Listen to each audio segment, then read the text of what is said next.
உடனே திரும்புவீர், அமெரிக்காவை விட்டு வெளியேறாதீர். H1B விசா உள்ளவருக்கு நிறுவனங்கள் அலர்ட். அமெரிக்காவில் H1B விசாவுக்கான கட்டணத்தை $1,00,000 உயர்த்தி அமெரிக்க அதிபர் ட்ரம்ப் உத்தரவிட்டுள்ளார். இதனைத் தொடர்ந்து H1B விசா வைத்திருப்போர் அனைவரும் குறைந்தது 14 நாட்களுக்கு அமெரிக்காவை விட்டு வெளியேற வேண்டாம் என்றும், வெளிநாடுகளில் வசிக்கும் ஊழியர்கள் 24 மணி நேரத்துக்குள் அமெரிக்கா திரும்ப வேண்டும் என்றும் மெட்டா, மைக்ரோசாஃப்ட் போன்ற முக்கிய நிறுவனங்கள் வலியுறுத்தியுள்ளன. H1B விசா மீதான கட்டுப்பாடுகளை தொடர்ந்து தற்போது அமெரிக்காவுக்கு வெளியே வசிக்கும் தங்கள் ஊழியர்கள் மீண்டும் அமெரிக்காவுக்குள் நுழைய மறுக்கப்படுவதை தவிர்க்க 24 மணி நேரத்திற்குள் நாட்டுக்குள் திரும்ப வேண்டும் என்று பல முன்னணி நிறுவனங்கள் வலியுறுத்தியுள்ளன. மேலும் H1B விசா மற்றும் H4 விசா வைத்திருப்பவர்கள் புதிய நடைமுறைக்கான விண்ணப்பங்கள் குறித்து புரிந்து கொள்ளும் வரை குறைந்தது 2 வாரங்கள் அமெரிக்காவில் தங்கியிருக்க வேண்டும் என்றும், சிறப்பான எதிர்காலத்துக்காக வெளிநாடுகளில் உள்ள ஊழியர்கள் இந்த உத்தரவுகளை பின்பற்ற வேண்டும் என்றும் பல நிறுவனங்களும் தங்கள் ஊழியர்களை மின்னஞ்சல்கள் மூலம் கேட்டுக்கொண்டுள்ளன.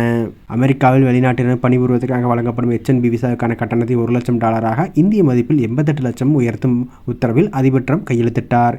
இதுகுறித்து பேசிய வெள்ளை மாளிகை ஊழியர் செயலாளர் வில்சாப், H1B விசா திட்டம் தற்போது மிகவும் தவறாக பயன்படுத்தப்படும் விசாக்களில் ஒன்றாக உள்ளது.